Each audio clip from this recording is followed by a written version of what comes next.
Good afternoon, everybody. Good afternoon.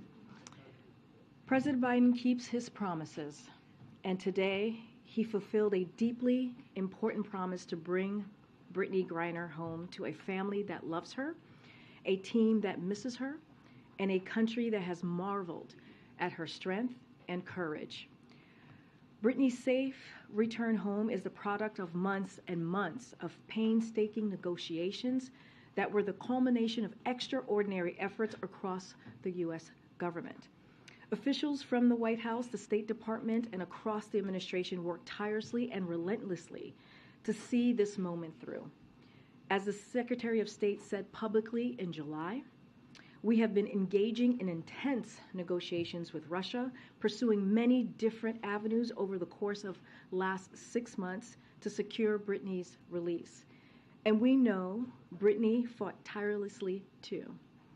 Throughout her ordeal, we saw Brittany, a 2-time Olympic gold medalist for Team USA, demonstrate strength, courage, and dignity. As the president said this morning, she represents the best of America. I had the opportunity to speak to Sherelle Griner a couple of hours ago, who is looking forward to seeing Brittany as soon as she returns home later today. Sherelle, who herself has handled Brittany's detention with incredible strength, asked me to communicate once again her sincere gratitude to everyone in the administration and in their own broader support network who made this day possible. She also wanted to reinforce the commitment she and Brittany have made to stand up and speak out for other Americans wrongfully detained abroad.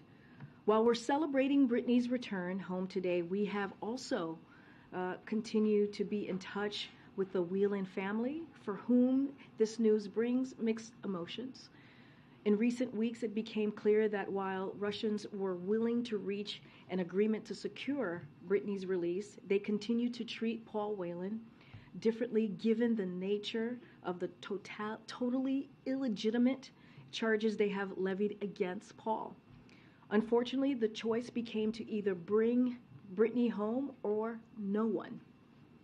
As the president said this morning, he will never stop working to secure Paul's release and return home, and he will not give up.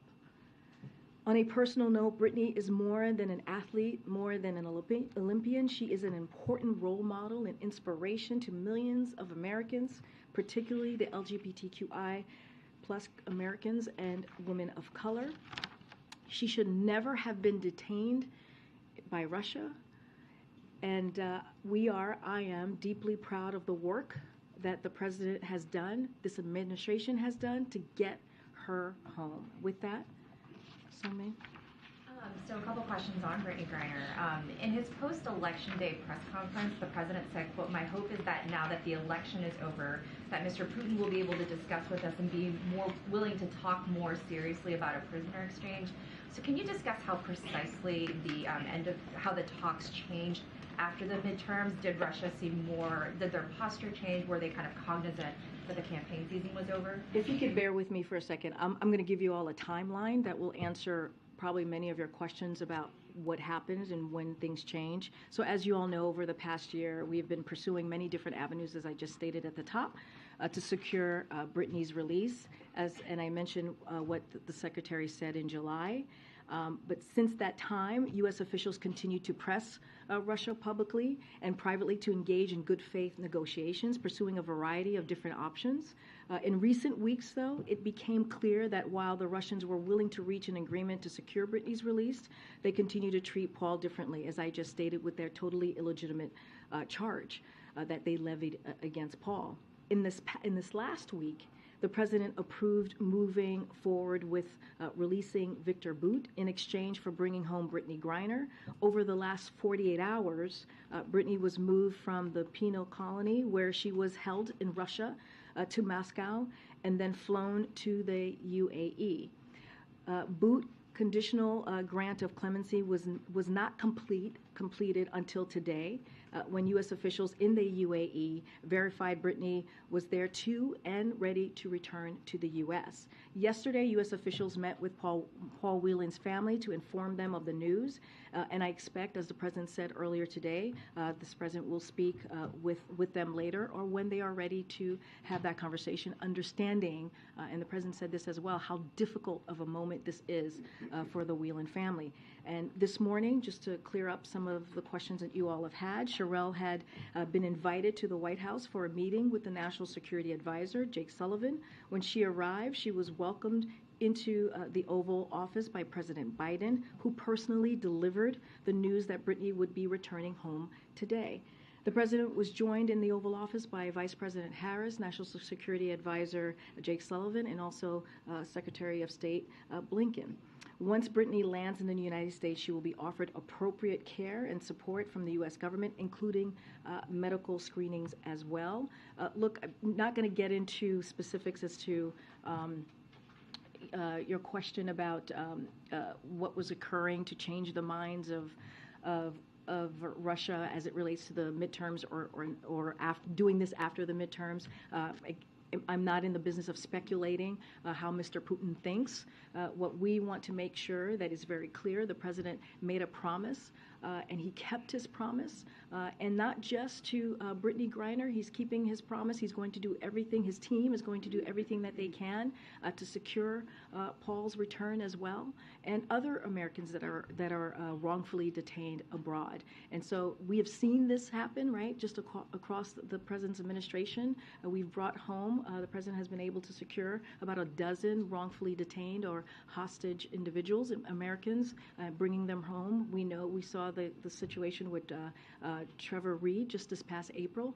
So this is a commitment that the President has, that his administration has, and we will continue. Can you discuss specifically what Russia wanted beyond Victor Bout and what that the U.S. would not do, and what is it that the U.S. was willing to offer in addition to Victor Bout? So here's the thing. The Russians were not willing to negotiate in good faith for the release of Paul Whelan at this time. And in order to increase the chances for success, we're not going to certainly discuss more about the negotiations for his release publicly. But we are committed to securing Paul's release, but we're just not going to get into specifics. But like I said, they were not operating in good faith. And one more question. I mean, obviously, we're all very happy to hear the news that she's coming home, but I'm wondering if the administration's concerned about whether there's any precedent set here about what the U.S. government is willing to trade in exchange to release Americans imprisoned abroad. So, look, this was not a decision that the President made lightly, but he believed it was the right thing to do to secure Brittany's release. And so, this is a commitment that he had, a promise that he made, and where we were left with is either we bring Brittany home or no one at all.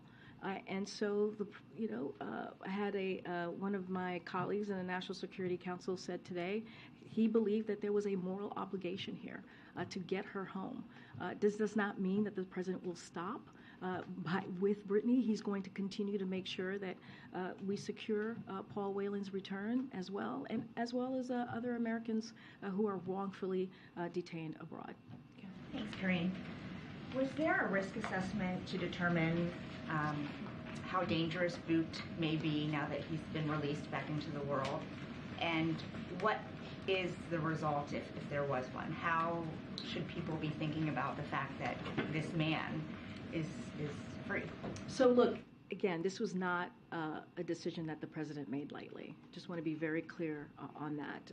We will always stay vigilant about our national security. That's something that the President will always do, and we will act swiftly to protect it. That was true yesterday, that is true today, and that will be true after Mr. Bout's release. So that is a commitment that the President has to the American people. But again, he believed this was the right thing to do in bringing Brittany home. But in making that decision, surely he heard from officials, the intelligence community, about how dangerous Bout is or is not. So I'm just asking. No, I hear your question. I hear your question. I'm not going to get into specifics about what the President was told by the intelligence community. That is not something that we do from here, as you know, on any specifics. What I can say is that the president will continue to be vigilant about our national security, and he will we will remain to act swiftly to protect it. Again, this is not a decision that he made lightly. And with regard to Whelan, David Whelan said in his statement that I'm guessing you've seen by now that Paul worked so hard to survive for nearly 4 years. And he questioned, have you continued to survive day after day when you know that your government has failed twice, essentially painting a pretty hopeless picture for his brother. So are there any concerns that Paul Whelan will hurt himself? And are there any measures that the U.S. can take to ensure his well-being? So look, all very good questions. And the president said this morning he understands how difficult a moment this is for the Whelan family. It is certainly not lost on us.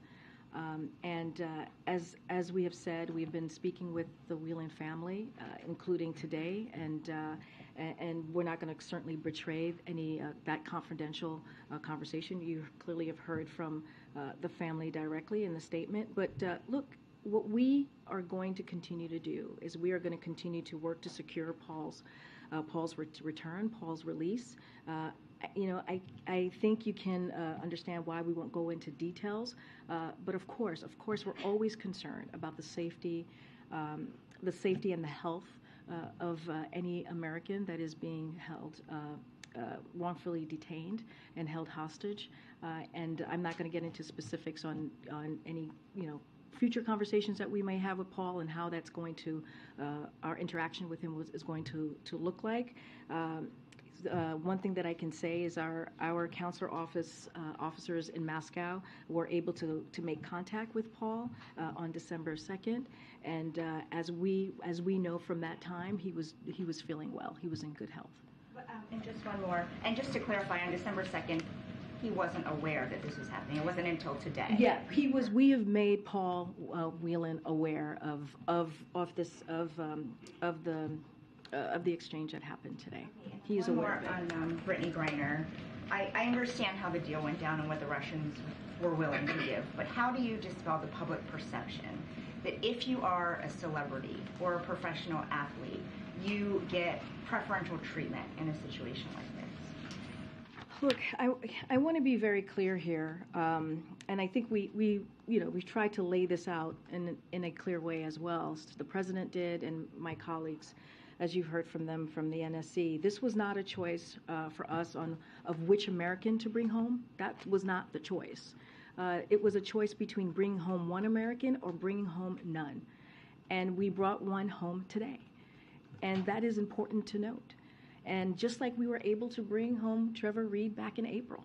And through every step of this process, we have sought to bring Paul Whelan home, and that will not change. That will continue to be our commitment. Again, regrettably, due to nature of the totally illegitimate charges they levied against Paul, the Russians are treating this situation differently than Brittany's situation, and we have been unable to secure his release. We made every possible offer available to us to secure Paul's release, but there was no way to bring Paul home right now. We would have preferred, of course, we would have preferred to see them both released. That's what we've been calling on. That's what you've been hearing from me and the president this past year. But we did not want to lose the opportunity before us to secure the release of one of them. And so that was the choice, one or none. And not which one. It was either none or one. And so our efforts to bring Paul home will continue. It will not stop. The U.S. government continues to encourage the Russian government through every contact with them, through every channels to secure his release. And we want them to do it in good faith. I want to get your reaction to Paul Whelan's own words in response to this. He told one of our colleagues that he doesn't understand why he's still sitting there, that he's greatly disappointed that more has not been done to secure his release. So can you respond directly to him? Can you assure him that you are, in fact, now doing everything you can? Yeah, look, I would refer you to the words of the president himself, right? This is something that we are committed to doing. And again, I'll repeat this because the president said this, and this is just repeating the president as well. It's like he understands how difficult a time this is for the family, Paul's family. He understands that. There are mixed emotions today for them. They also said that they were proud to see, Brittany come home today. And the president is going to do everything that he can, as we have seen him do many times across his tenure in the administration, to bring Paul home. And so this is a commitment that the president is giving to the family and to Americans. And does the president have any plans to speak with Whelan's family, or to try and speak with Paul Whelan himself? So, as he said himself, he's looking forward to speaking to the Whelan family today, or when they are ready to have that conversation. He is open and ready to communicate with them. And does the president, should we have any plans or any expectation for him to meet with Brittany Griner? I don't have anything to preview at this time. Our efforts right now, our focus is to get her home safely and to get her back to her family, to her team, to her loved ones, and give her all the necessary tools that she will need to re-engage, to come back to the U.S. in the way that she chooses. Right. Thank you, Karine. Quick question on Saudi Arabia's involvement in securing Griner's release. How do you view the Crown Prince's involvement here? Do you view this as an act of good faith? And how do you think this will help them as the U.S. reevaluates its alliance with Saudi? So, as I've said before, this negotiation was between the U.S. government and Russia. And that's how we were able to secure Brittany's release. And I don't have anything further to share on that. So there were U.S. officials on the background call this morning thanking the Emiratis, for example, but there was no explicit mention of MBS on the role he played. I mean, is the administration still extending their gratitude or thank you to? So again, the only countries that negotiated this deal were the United States and Russia. And there was no mediation involved. We are grateful for the UAE, as the president mentioned, as I am mentioning now, for facilitating the use of their territory for the exchange to take place. We are also grateful to other countries, including Saudi Arabia, that released the issue of our wrongfully detained Americans with Russian government, that raised that issue. But again, I don't have anything more to say. But when it comes to her release, it was between the U.S. government and Russia. And a quick one on the Whelan family saying that the United States needs to be more aggressive in arresting Russian criminals, so there is more leverage during negotiations. One of the options is for the U.S. to arrest more Russians that, the government is sanctioning already. Is that sort of a feasible path being floated? Is that, how would you respond to that? I don't have anything more to share or anything to add or preview on your question.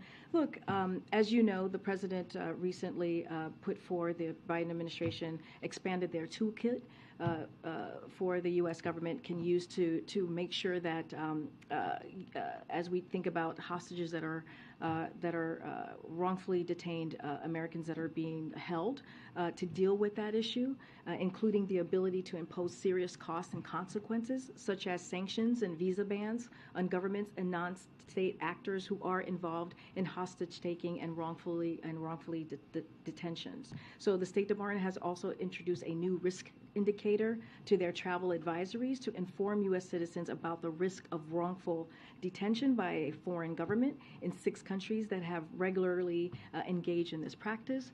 So clearly we have expanded our toolkit. We did that most recently, and so that is showing how important this issue of Americans being wrongfully detained abroad and held hostage is important to the president, and making sure that we bring them home, but also stop those actions that we're seeing from those countries. Go ahead. Just back to what Paul Whelan told my colleague earlier. He said, I don't understand why I am still sitting here.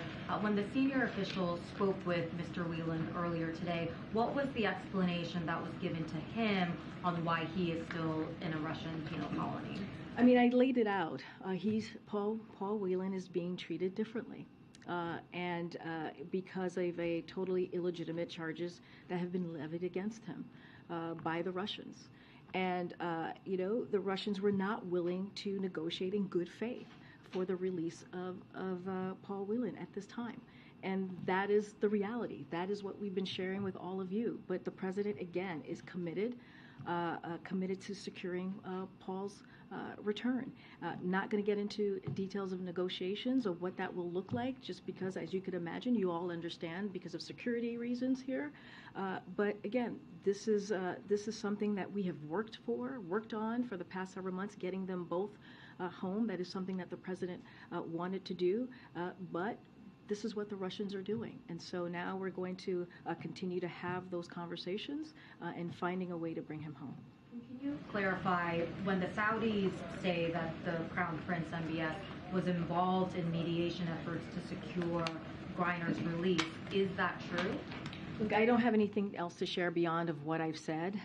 I'll refer you again, let them speak for themselves, but I'm not going to comment beyond what I just laid out of what we saw, who we're thankful to, and what we saw the involvement. Again, but it was, the deal was negotiated. The only countries that actually negotiated this deal was the United States and Russia. I guess, do you make anything of the fact that they are saying that MBS was involved? I'm just not going to say outside of what I've just laid out. Okay, just a final one. Just revisiting Sungmin's question on just the precedent that this might possibly set. I guess, what would the president's message be to any foreign actor or rogue country that has watched all of this unfold and might be thinking, okay, so this was possible in this situation, so this is something that we might be able to pull off too? Look, Russia, and sadly Russia and other countries have already been willing to wrongfully detain U.S. citizens. This is something that has been occurring for some time, as you know. So we have been focused on how we can bring them home, and we make no apologies for that. And that's what you have seen us do today. That's what you've seen us do with Trevor Reed and others. And so, look, we're going to continue to put our efforts forward. We have, again, expanded our toolkit to make sure we do everything that we can to bring them home. But this is something that has been happening for some time now. But is there concern of this kind of precedent being set? Look, what I can say, again, this is something that we have seen not just Russia and other countries continue to do. This is something that they've been willing to do, which is wrongfully detained U.S. Americans. We are going to do everything that we can to bring them home. We're not going to apologize about it. We are going to keep our commitment to bring American citizens, again, who are being wrongfully detained, who are being held hostage, back home safely to their families where they should be. Thanks.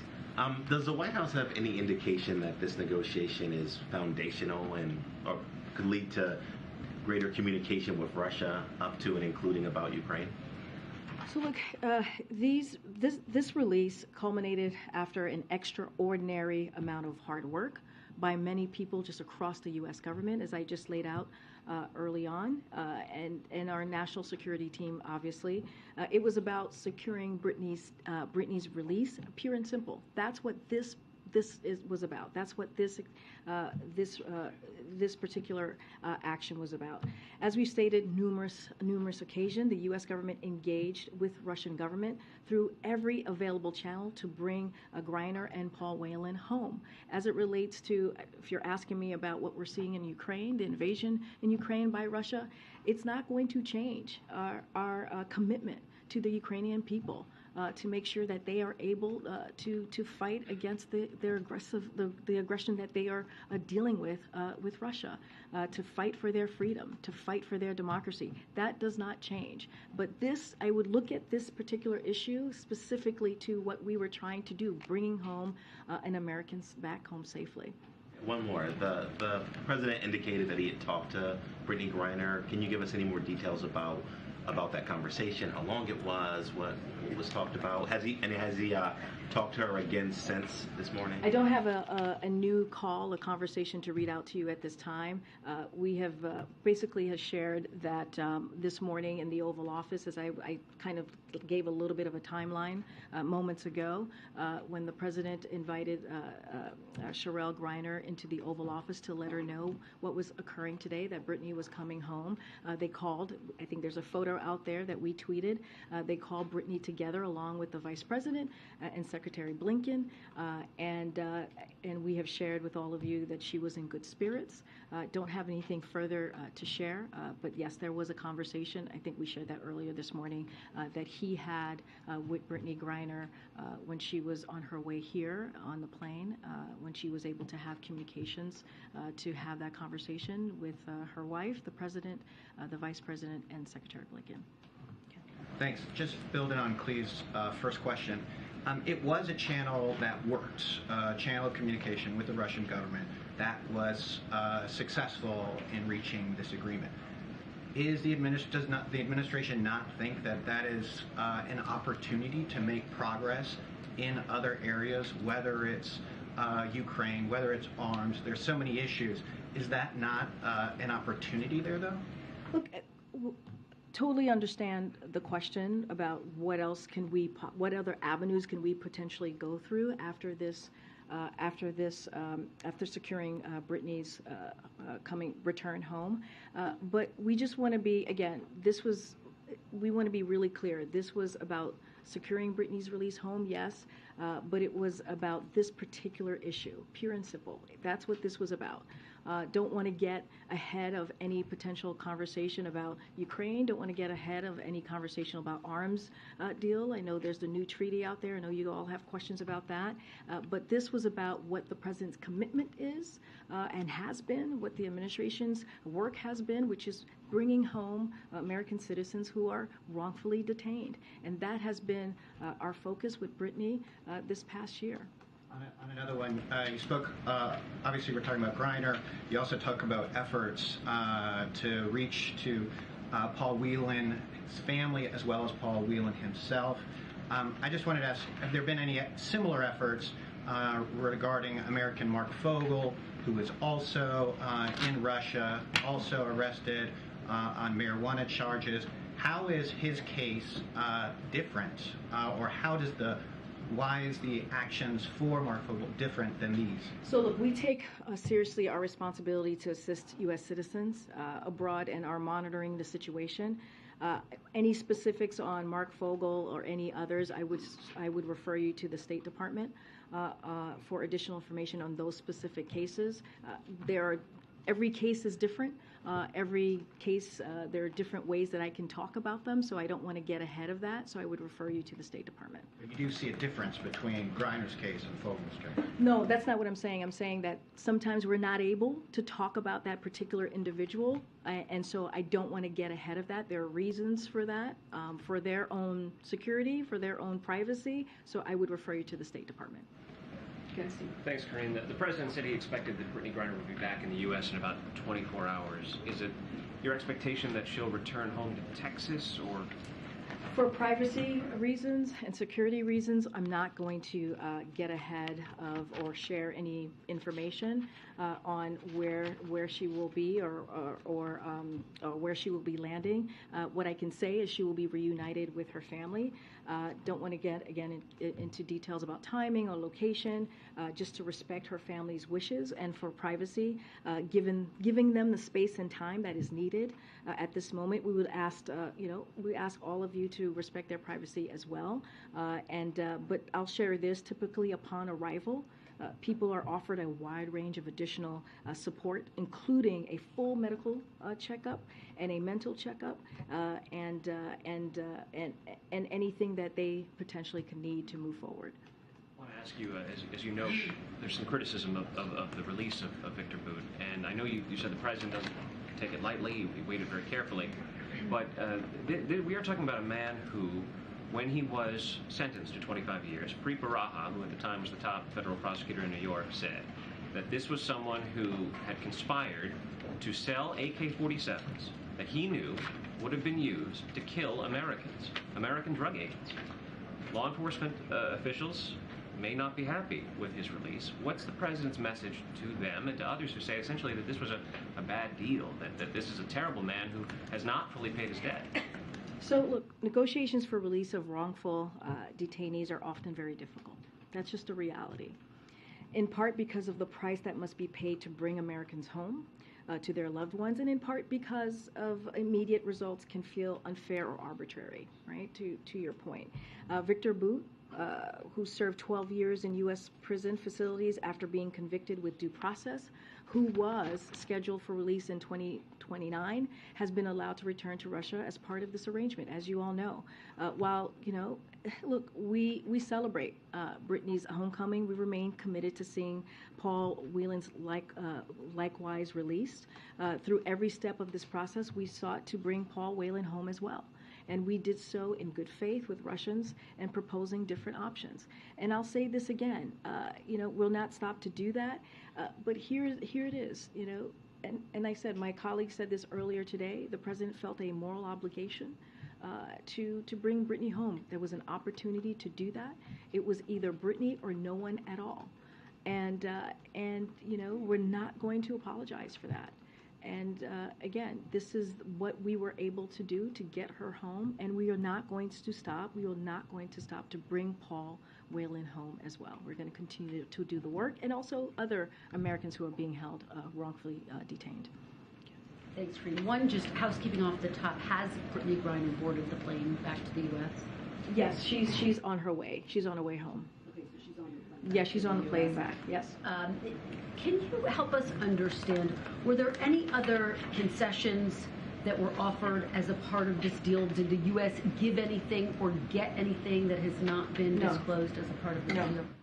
And just to try again on a question that you've gotten, how does this deal not send a message to Russia and to other governments that if they wrongfully detain American citizens, that they will have some of their most dangerous criminals, in this case the merchant of death, released? Look, I've answered this question multiple times, and I've said this, and you've all reported this, and you have seen this as well. Russia and other countries have already been willing to wrongfully detain U.S. citizens. But does this encourage them to continue doing it, to do it even more? Look, I cannot speak for other countries. That is not something that I'm able to do from here. What I can tell you is the promise that this president has made, right? We're not going to, certainly not going to talk about diplomatic conversations that may be occurring, right? Not going to do that. But we want American people to know that their safety and security is among our highest priorities.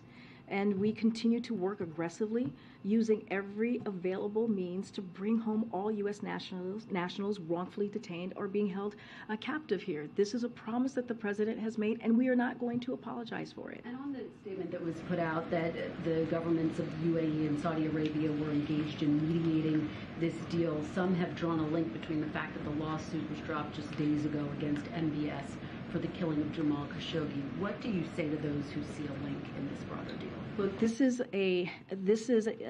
this negotiation was in the works for months, as I just laid out. I just went through the timeline, right? We talked about Secretary Blinken being very public in July.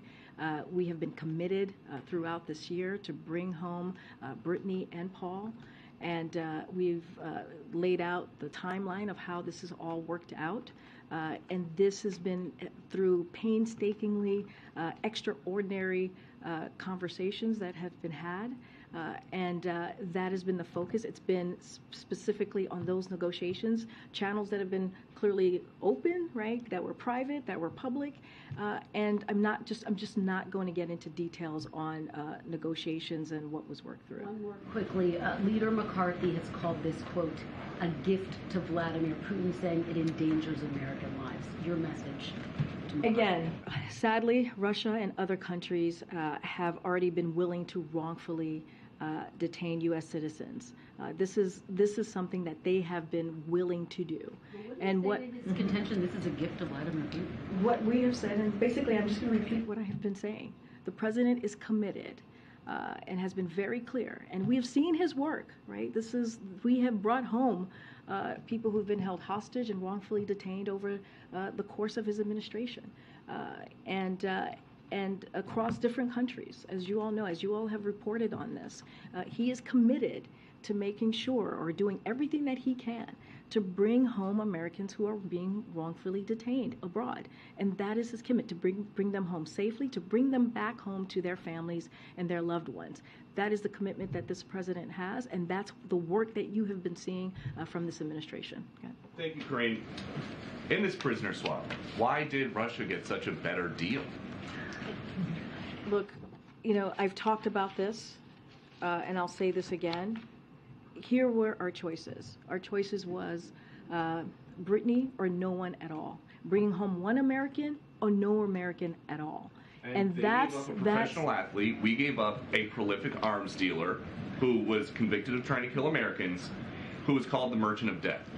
The professional athlete is also an American citizen. So let's not forget that.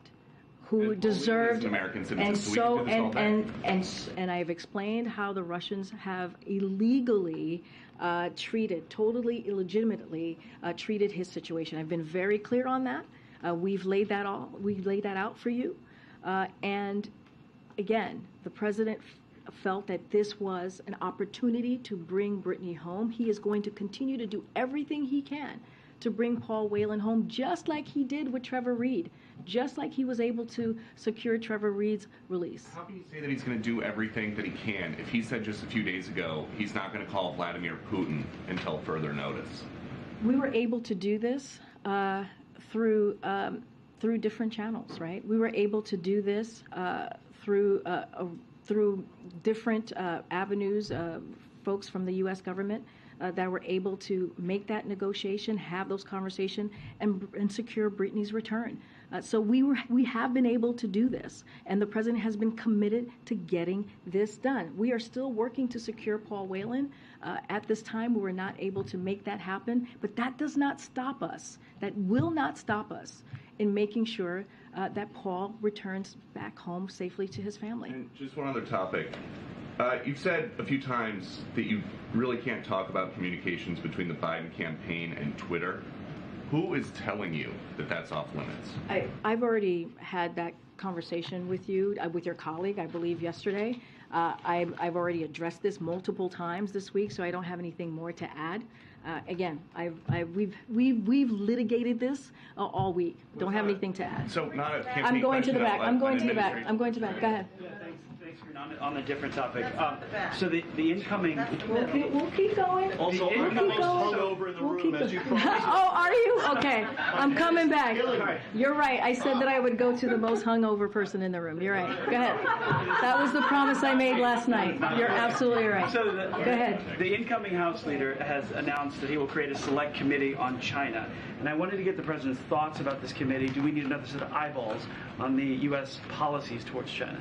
So I would refer you to the committee on its internal committee process here.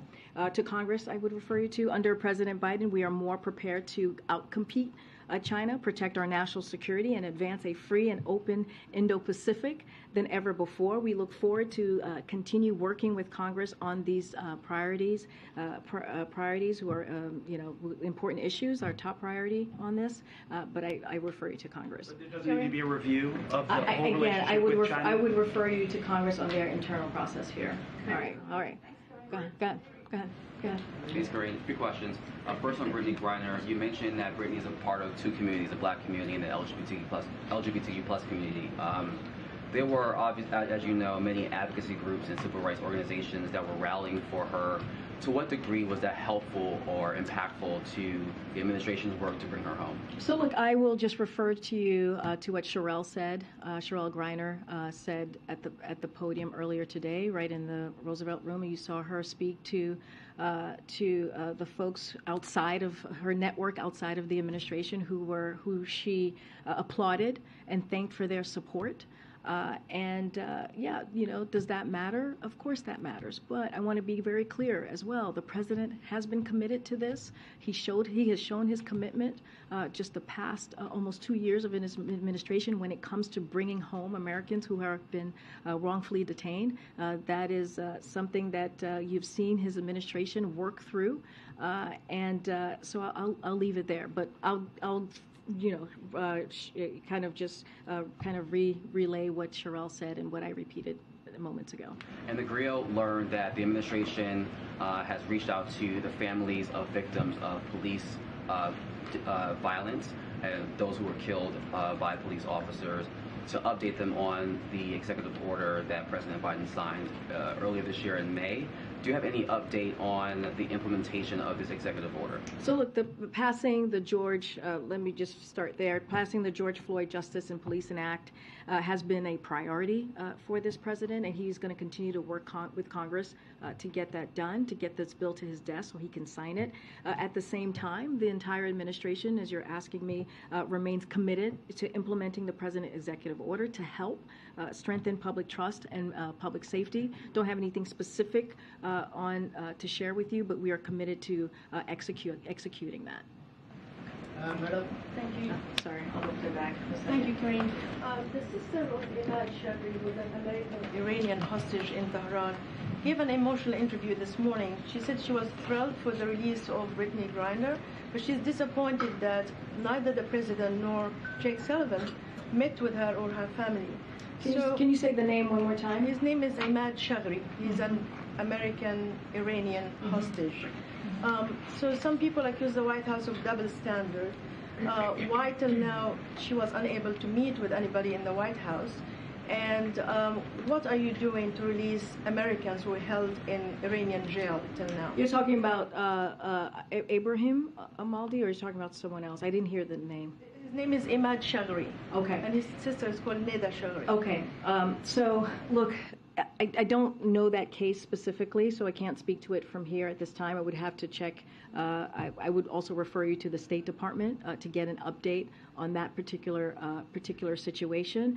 So don't want to get ahead of what the State Department might share. The president and the White I House understand. just I completely understand your question. I would need to talk to the State Department or even refer you to the State Department on that specific case.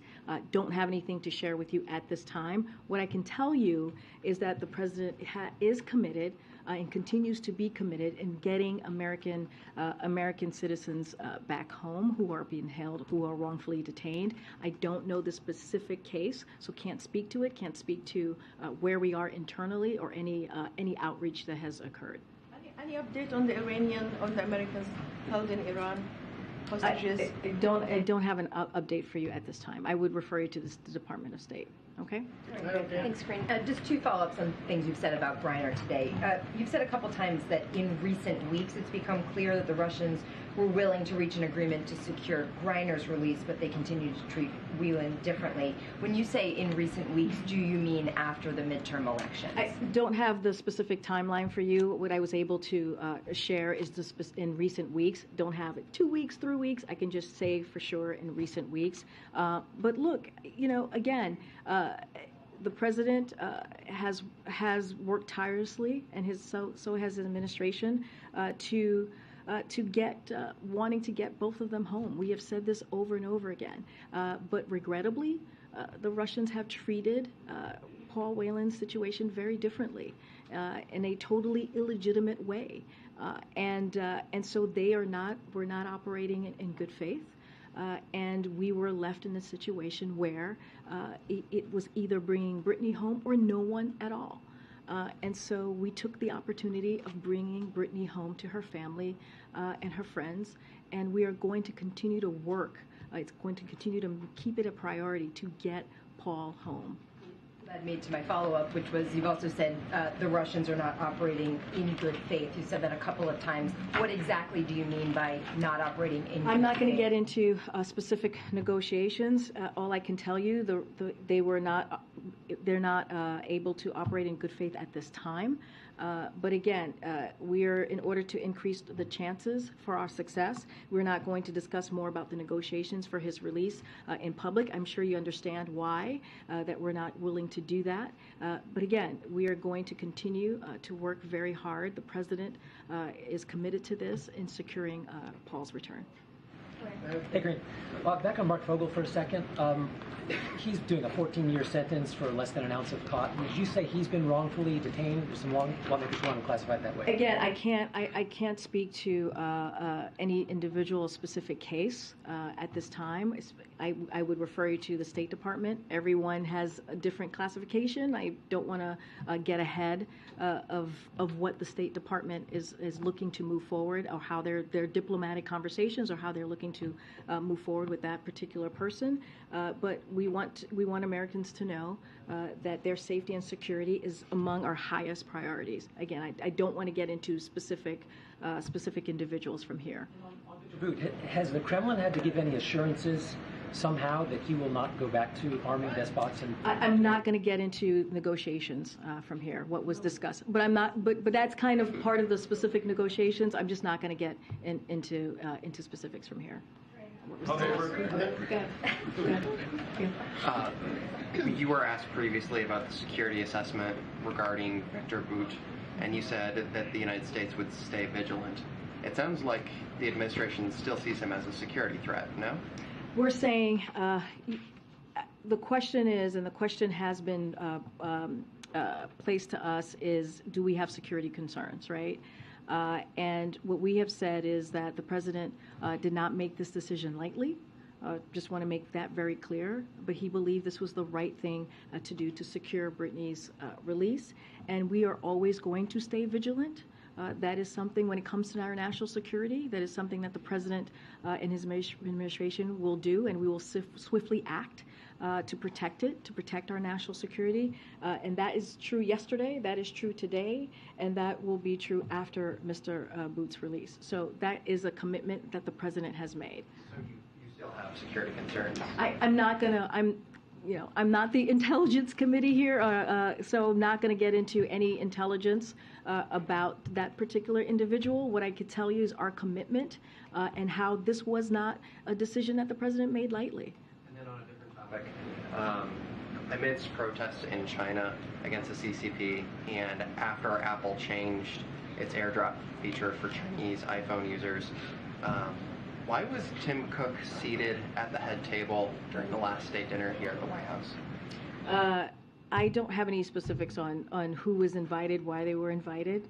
Don't have that to share with you. As you know, Tim Cook was also in Phoenix, Arizona, when the president was talking about the CHIPS and Science Act, made a very important announcement. Remember, the president's priority here has been and continues to be, as he is pushing his economic priorities, is to make sure that we're creating manufacturing jobs right here in the U.S. And we have seen more than 700,000 manufacturing jobs created under this president. And it is important. It is going to change the lives of Americans across the country. And we've heard from everyday people in Arizona talking about how the announcement that the president made is going to do that, how the CHIPS and Science Act is changing the lives of Americans. I'm not going to speak to every specific individual invites that was made last week. Thank you.